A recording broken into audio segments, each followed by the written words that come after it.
Welcome to Penrose Learning, where we make understanding easy. You begin by confirming access. Log into Binance and make sure your account is verified and 2 FA options are visible. Once done, open your Treasure NFT wallet and copy the receiving address. Keep private keys offline.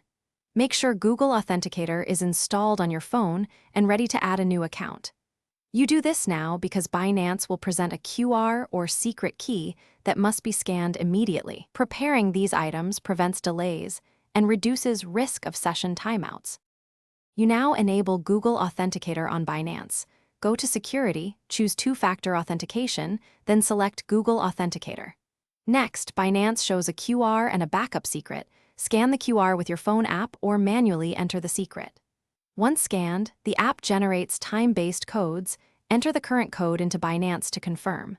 Make sure to save the backup secret somewhere secure. If you lose your phone, that secret lets you recover the 2 FA and thus maintain control over Treasure NFT transfer permissions. You finish by verifying the link.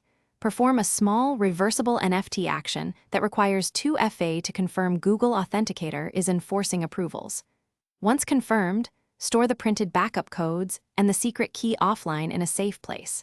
If you ever see invalid codes, first sync your phone's time with network time because Authenticator codes are time-based.